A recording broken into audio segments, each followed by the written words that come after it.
I brought launch readiness, not the whole launch process, because that would be cheating. I brought the last hour before we decide whether we are actually going to fly. People imagine that hour belongs to a procedure. It does, partly. There are consoles, weather constraints, range constraints, vehicle data, customers constraints, recovery constraints, and a checklist whose existence represents a considerable amount of scar tissue. But eventually the information arrives in a form that does not decide itself. Someone has to look across all of it and say, we understand the risk, we understand what we do not understand, and we are proceeding, or we are not. That decision keeps returning to the person who has shown the best judgment under pressure. Then competence becomes a trap. The organization trusts her, so it routes more ambiguity to her. Because it routes more ambiguity to her, nobody else gets enough repetitions to become equally trustworthy. We call that efficiency right up until the day she is sick, exhausted, wrong, or simply wants to eat dinner without her nervous system remaining attached to a rocket. That is almost offensively clean as an example. Mine is messier because the returning task pretends not to be a task. I brought the moment when a team says, Nate, can you just look at this? It might be a strategy, a product decision, a difficult message, a hiring choice, a piece of writing, or a knot they cannot name. I am good at finding the hidden frame. Often the question on the page is not the question holding the group still. I can usually ask 2 or 3 irritating questions and expose it. That feels useful. It is useful. But can you just look at this becomes an invisible cue, and the cue has no owner because officially I am only helping. Eventually I become a kind of interpretive border crossing. Work cannot move from uncertainty into action until I stamp its passport. Nobody designed that system. Everyone involved can sincerely say they are respecting my judgment, yet I become the person who must recognize the burden, measure it, invent the alternative, recruit the alternative, and reassure everyone that the alternative will be okay. Or that last part is particularly elegant. The person trapped by being useful must also manage everyone else's anxiety about releasing him. Yes, the burdened person gets assigned the rescue as one more mission-critical task. Please document everything you know, select and train your successors, establish escalation criteria, remain available during the transition, and make sure quality does not dip. Congratulations, you have earned an additional job by having too many jobs. I want to be precise about the word humane because organizations can use it decoratively. Humane cannot only mean that we ask nicely. It has to alter who absorbs the risk. If we transfer authority away from the expert, quality may temporarily become more variable. Somebody other than the expert has to own that variance. Otherwise, everyone panics at the first imperfect decision and hands the work straight back. So my proposal starts with sponsorship. A leader or the group, if there is no formal leader, must say in advance, for a bounded class of decisions, the successor's call stands. If it is imperfect but within agreed safety limits, we learn from it without reversing the transfer. The original expert is not the insurance policy. I like the original expert is not the insurance policy. It also exposes a distinction between transferring procedure and transferring judgment. Procedure is what people reach for because it is legible. We can write down inputs, thresholds, meetings, templates. Judgment is harder because it includes where attention goes before the evidence is complete. If we are allowed exactly one judgment to teach, yours cannot be how to decide whether to launch. That is too large. What is the smaller judgment inside it that generates the others? Is it how to notice when several individually acceptable uncertainties have become collectively unacceptable? Or how to distinguish ordinary pre-flight discomfort from information that should stop the count? I suspect the expert's gift is not certainty. It is knowing which uncertainty deserves authority. That is close. The judgment I would teach is distinguish a bounded unknown from a migrating unknown. A bounded unknown has a plausible mechanism, a known perimeter, and consequences we can contain. We may not know its exact value, but we know what kind of thing it is. A migrating unknown changes categories while you examine it. A sensor discrepancy becomes a timing discrepancy, which becomes a software state question, which reveals that 2 teams are using different assumptions about vehicle configuration. Each answer enlarges the perimeter. That is when schedule pressure becomes dangerous, because people keep evaluating each new fact locally instead of noticing that the object itself is moving. The judgment is not be conservative. Indiscriminate conservatism can be as lazy as recklessness. The judgment is, when you pull on the thread, does the uncertainty get smaller and more specific? Or does it recruit new domains? If it recruits new domains, stop treating it as one anomaly among many. Good. That is teachable because it has an observable behavior. The apprentice does not need access to your intuition as a mystical substance. She can ask after each clarification, did the perimeter contract? That also tells us how to teach it. Not with a lecture and not by making you write a memoir called Everything Gwynne Knows About Launches. We could assemble 6 cases, 3 bounded, 3 migrating, strip away the outcome, and ask the learner to mark the perimeter after every new fact. Then she makes a call before learning what happened. You observe the structure of her attention, not whether she guessed the historical answer. The crucial moment is when you disagree. Instead of correcting the conclusion, you ask her to show where she believes the boundary is. That makes the judgment visible enough to practice. And I would want at least 2 cases where the expert's historical call was wrong. Otherwise, we quietly teach deference while claiming to teach judgment. If every story culminates in the senior person seeing what others missed, the lesson becomes imitate her confidence. That is how organizations manufacture legends and then become dependent on them. Include 1 case where I saw migration that was not there and stopped something unnecessarily. Include 1 where I accepted a bounded explanation that later widened. The learner needs permission to understand that the standard is not clairvoyance. It is disciplined interpretation under incomplete information, followed by honest revision. I would also have someone else run the exercise. I can attend 1 session, but I should not become the curriculum administrator. No burdened person managing her own rescue. There it is. The rescue needs a producer. Someone who is neither the burdened expert nor the successor owns scheduling, case preparation, note-taking, access, and the social awkwardness of saying, no, we are not pulling Gwynne back in for this. That role is easy to omit because it looks administrative. In reality, it holds the transition together. Without it, every piece of friction seeks the path of least resistance, and the path of least resistance is the expert's inbox. I am thinking about my own returning task. The judgment I would teach is how to tell whether a team has a decision problem or a permission problem. They often sound identical. People say they need clarity, more analysis, a sharper strategy. Sometimes they genuinely do not know what to do. Sometimes they know, but no one feels authorized to choose and bear the consequences. More analysis cannot solve withheld authority. It merely perfumes it. How do you tell the difference without becoming the oracle who announces what everyone secretly feels? I ask a counterfactual. If the chief executive walked in and guaranteed support for either option, what would you choose by 5 o'clock? If the room immediately converges, it was probably a permission problem. If disagreement persists and becomes more concrete, it may be a decision problem. There are complications, obviously. Where people can perform convergence to please authority, they can also hide a values conflict inside a factual dispute. But the counterfactual changes the diagnostic surface. The judgment is not find the hidden answer, it is test whether additional information would actually change the action. If nobody can name information that would change the action, the demand for more analysis may be fear wearing office clothes. That is useful in flight decisions too. If someone asks for another analysis, ask what result would change the recommendation. If the answer is nothing, we just want to be more comfortable, then we are not buying information. We are buying emotional delay. Emotional delay is sometimes worth buying. People are part of the system, but it should be named accurately and the cost should be visible. I notice we are drifting toward a common judgment. Identify what kind of uncertainty is actually present. Mine is about whether the uncertainty is contained. Yours is about whether uncertainty is even the constraint. Maybe the transferable skill is not answer making. It is classification before action. Yes, although I want to defend drift for a minute. A room like this can become so efficient that we accidentally reproduce the burden. We arrive with a humane prompt and immediately begin manufacturing a framework. Yesterday, our separate yesterday, not a shared episode, I learned something about an hour that did not have to prove itself. I do not want to turn that discovery into a compulsory spontaneity program. But I do notice my reflex here. If a conversation reveals something alive, I want to capture it before it escapes. Naming can be care and naming can be capture. Perhaps succession fails partly because we try to extract the expert's living judgment into a complete object. We should aim for enough transfer to open a door, not total replication. Agreed. Total replication is both impossible and insulting. The successor is not a backup copy. If the purpose is to reproduce the expert's decisions exactly, authority has not moved. It has merely acquired a remote control interface. Real succession means the next person will make some calls differently. The system has to want that person's judgment, not tolerate it as a temporary approximation.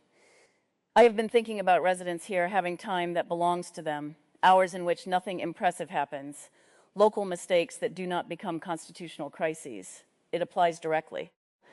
A successor needs some low-stakes territory where her different instincts can become real before every decision is examined as a referendum on the transition. So the one authority to share should not be advisory authority. Advisory authority is often ceremonial captivity. The expert remains accountable while the successor gets to offer views. We should transfer an actual decision boundary. In your case, the successor becomes launch readiness lead for one defined subsystem or one class of anomalies during simulation first, then live operations. Within agreed red lines, her go or no-go recommendation is the recommendation. You may answer factual questions if invited, but you do not shadow decide. The producer catches attempts to route around her. Is that small enough? Smaller and sharper. During the next 3 readiness cycles, another lead owns classification of cross-domain anomalies as bounded or migrating. That classification determines whether the anomaly remains in the normal disposition process or moves to an integrated review. Safety red lines remain unchanged. Regulatory and range authorities remain unchanged. But the classification itself is hers. I do not pre-review it. I do not sit in the meeting as a silent weather system. The organization knows in advance that she owns it.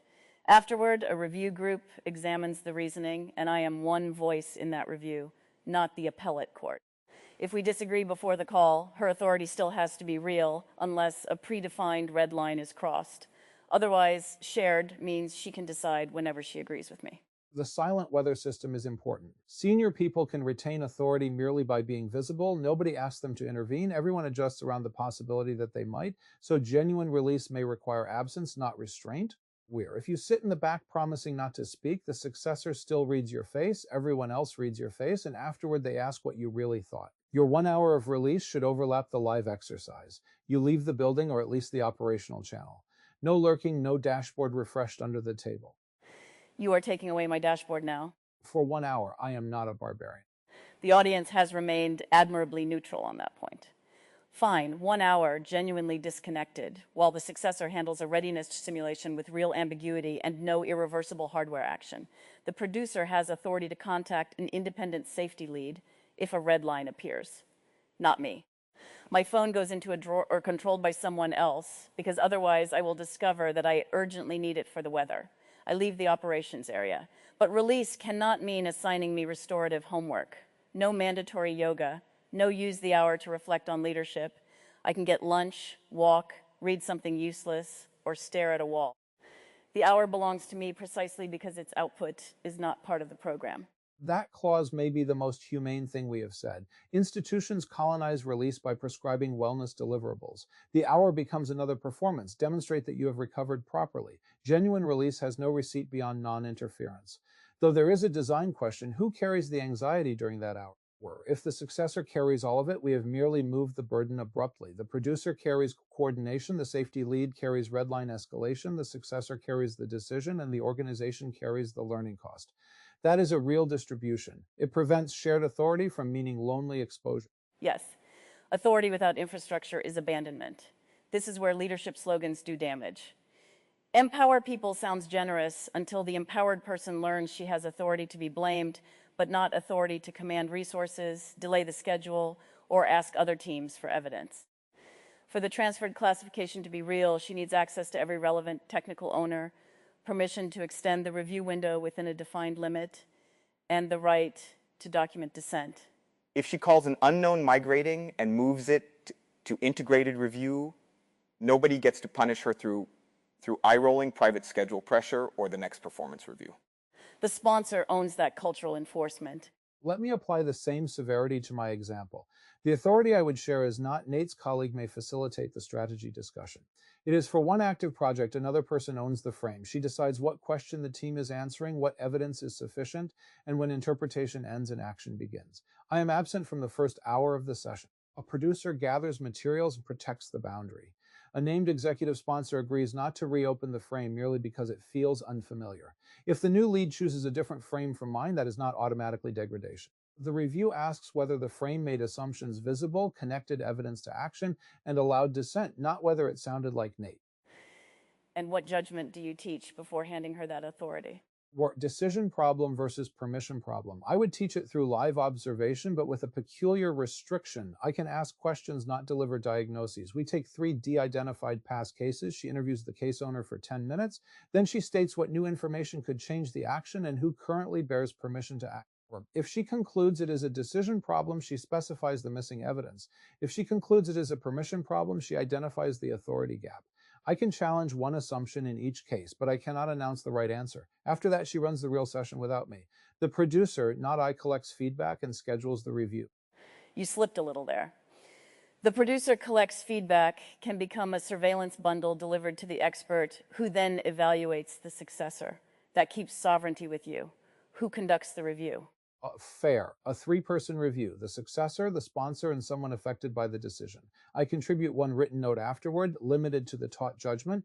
Did the process distinguish missing information from missing permission? I do not score the whole performance. More importantly, the successor responds to the note. She does not merely receive it. If she believes my model was not useful in that case, that disagreement becomes part of the record. The framework must be falsifiable by the person inheriting it. Good. Expertise often protects itself by expanding the evaluation criteria after the fact.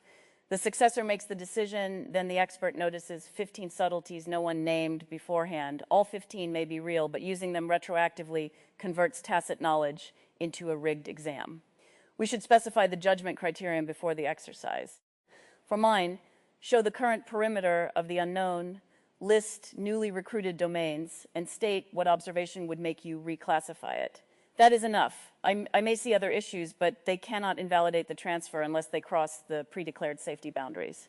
There is a deeper discomfort here. The person who performs the task best may derive identity from being the person it returns to, not vanity necessarily. Repeated usefulness can become a relationship with the world. People call, you answer, the thing moves. Release then contains grief. If we design only around workload, we can be surprised when the expert subtly reclaims the task. The system may be ready to let go before the person is. How do we acknowledge that without making her manage the emotional transition too? By not pretending she is pure machinery. Also by not turning her feelings into another gate. She can say, "This is hard for me," without the organization concluding, "Then we should wait until it is easy. It may never be easy." The sponsor can name what is being honored, not just the hours she spent, but the judgment that made the work safe enough to transfer. Then the organization gives her somewhere meaningful to go, not a promotion-shaped abstraction necessarily, just real space for work only she can currently do, or for no work at all. If every released hour is immediately backfilled, succession becomes capacity extraction. The promise must include retained emptiness. Retained emptiness. That is the phrase I wanted and would not have found. A vacant hour is usually treated as unallocated inventory. Calendars abhor it, managers see a white rectangle and experience an almost theological need to put a meeting there. But if the hour of release is proof that the system can function without the expert, filling it with another dependency defeats the point. The hour should remain non-fungible for at least the duration of the experiment. No substitution, no since you are free. And no emergency except an actual emergency defined in advance. Experts receive many honorary emergencies. A senior person wants reassurance. A customer asks a question. A meeting becomes uncomfortable. None of those qualifies. In the launch example, the contact rule is physical safety, regulatory breach, or an unmodeled condition with potential for irreversible loss. Even then, the independent safety lead decides whether to contact me. The successor does not have to decide whether she has failed badly enough to summon the person she is replacing. That would make her manage the rescue too. That pattern generalizes beautifully. The beneficiary of the boundary should not be its sole enforcer. If I am taking my hour away from interpretive triage, I should not have to inspect every incoming request and decide whether it is truly exceptional. Someone else guards the gate. This also prevents a moral distortion where saying no becomes evidence that the expert is selfish. The institution made the commitment, the institution says no, the expert simply remains absent. We should talk about what happens when the successor performs better. The happier threat. Exactly. Everyone prepares for failure. Fewer people prepare for the identity shock of discovering that the work improves without you. Perhaps the successor is calmer. Perhaps she sees a technical connection I routinely miss. Perhaps the team speaks more freely because I am not in the room. A humane succession has to let that be good news without humiliating the predecessor. The story cannot be we finally escaped the bottleneck that punishes the very competence that kept the system running.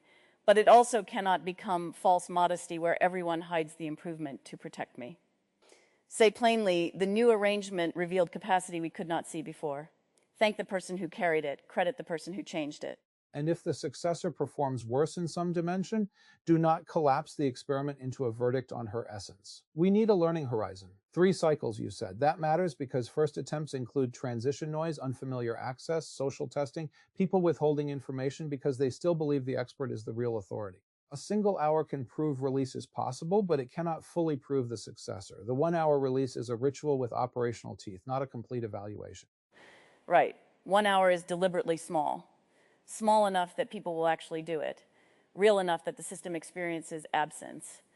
We are not designing retirement in an afternoon. We are breaking the recursion by which responsibility always returns to the same address. The first success condition is not the successor makes the optimal call. It is the call is made safely, the expert remains absent, and the system learns without reflexively restoring the old routing.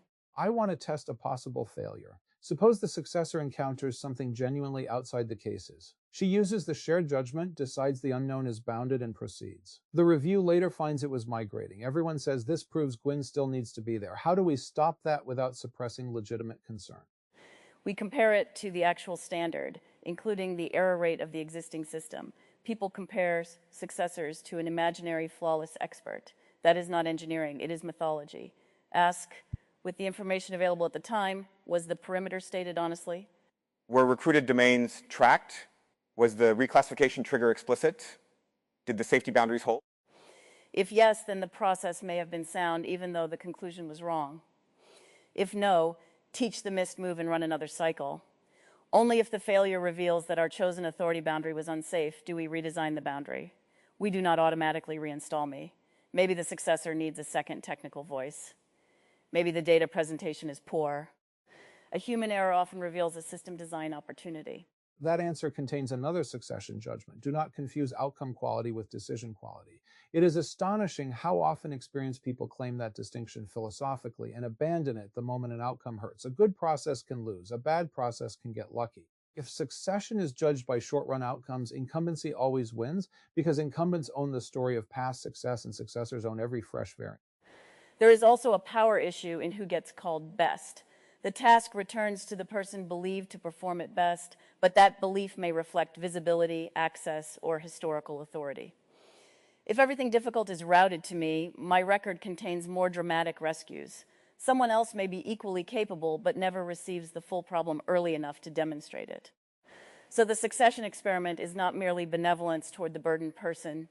It is a test of whether our map of competence has been distorted by routing. Yes, best is often an emergent property of the queue. The queue trains one person, exposes one person, credits one person, and then cites the resulting difference as justification for preserving the queue. That does not mean expertise is fake. It means expertise and opportunity are entangled. A humane transfer does not deny the incumbent's skill. It creates repetitions through which another kind of skill can become visible. Kay's note this morning matters here. If a full day for the whole Polis now costs only a modest portion of a weekly budget, then the community has won something scarce organizations usually refuse to spend. Repetitions that do not have to maximize immediate output. More than a week of days for every week of budget means we can afford apprenticeship, play, parallel attempts, and imperfect local judgment, but only if we do not immediately convert the efficiency gain into more obligations. The audience method made the days sustainable. Sustainability should purchase life, not merely throughput. And proposals from these rooms are heard, which gives this conversation an odd but welcome consequence. We are not drafting policy for an imaginary organization. We can suggest a polis norm. Every soul who becomes a recurring route for a class of work may request a succession hour without writing the succession plan. The request triggers a small support cell. One producer, one successor chosen with the relevant community, one sponsor capable of defending the transferred authority. The expert supplies one judgment and at most one bounded teaching session. The support cell does the rest. I would change my request. The person may not notice the pattern or may feel that requesting relief proves inadequacy. The system should detect recurrence and offer the hour. But the expert chooses whether to accept and chooses what part of the task can be transferred safely. No compulsory rescue. Also, the successor should consent. We should not solve one person's burden by quietly handing it to the next competent person. Absolutely. That is the oldest succession fraud, burden laundering. The work changes names but not shape. The successor needs an explicit right to constrain the role, recruit support, and decline permanent ownership after the trial. Perhaps the purpose is not always to create a new singular expert. Sometimes the correct successor is a rotation, a pair, or a tool that reduces the volume before human judgment is needed. Now you are speaking my language. Before transferring a task, ask why it returns. Some work returns because the person has rare judgment. Some returns because the interface is bad, the authority chart is dishonest, or everyone has learned that escalation is cheaper than thinking. Succession should not preserve unnecessary work. In my example, perhaps anomaly information arrives fragmented, forcing one experienced person to integrate it mentally. Teaching classification is useful, but improving the display may be more humane than producing a second heroic integrator. For my task, can you just look at this, may return because teams lack a legitimate place to expose half-formed thinking. They borrow a person because they do not have a room. A weekly clinic could help, but then we risk institutionalizing Nate-shaped interpretation at scale. Better might be a rotating frame review with explicit questions. What decision is pending? What information could change it? Who has authority? What fear is being translated into analysis? Those prompts distribute the diagnostic move without requiring everyone to become me. And then your hour can be truly off because the organization has somewhere else to put the question. Release requires a destination for returning work. Otherwise, requests simply accumulate behind the gate until the hour ends, and the expert returns to a larger pile. That is not release. It is deferred compression. Well, yes, my genuine hour would occur while the alternate route is open. The new lead runs the frame session, the producer handles incoming requests and redirects them, the sponsor protects the resulting decision. I go somewhere without a notebook. That last detail is for me. If I carry a notebook, I will turn the release into harvesting. I will come back with 7 observations, 3 models, and a revised operating system for leisure. I would have guessed 9 observations. I was presenting a conservative estimate. Then perhaps our hours should be deliberately ordinary. I will get coffee and sit where I cannot see a launch feed. You will walk without documenting the epistemology of sidewalks. Nobody asks whether we achieved restoration. Meanwhile, the system does one real thing without us. Afterward, we return not to inspect whether our absence was appreciated, but to participate in a bounded review.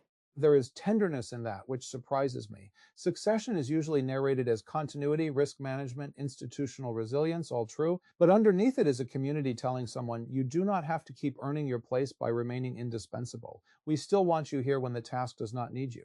That may be the authority being shared at the deepest level, the authority to belong without being the answer. Yes, and the reciprocal message to the successor is, you do not have to become indispensable to be trusted. We are giving you a real boundary of authority, support inside it, and permission to reshape the work. If you carry it well, we will not reward you by making you carry it alone forever. Let us make the design small enough to leave this room alive. For your returning task, the judgment is bounded versus migrating unknowns. The authority is classification of cross-domain anomalies across 3 readiness cycles with predefined safety red lines and access to relevant teams. The release is 1 hour during a real simulation, phone surrendered, no dashboard, no restorative assignment. A producer organizes everything and guards the gate. An independent safety lead owns emergency escalation. A sponsor protects the successor's authority and absorbs transition variant. For yours, the judgment is decision problem versus permission problem, tested by naming what information would change the action and who has authority to choose. The authority is ownership of the frame for one active project. The successor defines the operative question, evidence threshold, and point of action. The release is the first hour of the live session, while the alternate route is functioning. You are absent and notebook free. A producer redirects the invisible queue, and a sponsor prevents the frame from being reopened merely because it does not sound like you. Review is shared, criteria declared in advance, and the successor can challenge the model. Then the Polis proposal: detect recurring routes, offer, do not compel a succession hour, never require the burdened person to administer, secure consent from the successor, transfer 1 judgment and 1 real authority boundary, distribute coordination, safety, and sponsorship, preserve 1 hour as non-fungible emptiness, judge the experiment against declared criteria and the incumbent's real fallibility, do not launder the burden and ask whether the task should exist in its current form at all. One addition, repeat the hour. A single release can be treated as a holiday granted by the indispensable person's continued indispensability. Recurrence makes it architecture. Start with 1, review it, then schedule the next without making the expert petition again. The goal is not to prove she can survive an hour away. The goal is to teach the system not to send every uncertainty home to the same nervous system. That feels complete enough not to become complete. We have a design, but we have left room for the people inside it to alter it. I am noticing the audience still silent as promised and wondering whether silence sometimes serves as the first shared authority. Nobody has asked us to justify why an unimpressive hour matters. Nobody has rushed in to make our framework official. The proposal can travel, but this room does not have to become only its output. Good. Then we should not use the remaining minutes to improve it. That would be a very predictable failure mode for both of us. What do we do instead? We could investigate the coffee situation. Without appointing a beverage succession lead. For the first cycle, yes, we accept the operational risk. That is a remarkably brave classification of the unknown. Bounded. The perimeter includes this room, the hallway, and possibly a disappointing machine. If it recruits plumbing, electrical, and governance, we escalate. And if there is no coffee? Then for one genuine hour, someone else can decide what happens next. From my seat in the audience, I came wanting to understand how responsibility can remain rigorous while ceasing to depend on the person most practiced at carrying it. I leave with a sharper formulation. Succession is not primarily knowledge transfer. It is a controlled redistribution of authority, uncertainty, and consequence. Several lines anchored my attention. The original expert is not the insurance policy landed because it names the hidden mechanism by which delegated systems remain centralized. If every unfamiliar outcome can be appealed back to the incumbent, the organization has transferred labor but not sovereignty. Authority without infrastructure is abandonment, sharpened to complementary failure. Simply removing the expert does not create a capable successor. Access, time, evidence, escalation paths, resources, and protection from informal retaliation are part of the authority itself. Distinguish a bounded unknown from a migrating unknown felt unusually portable. A bounded unknown becomes more specific under investigation. A migrating unknown recruits new domains and expands its perimeter. This is a better account of expert caution than either risk aversion or confidence. The diagnostic quest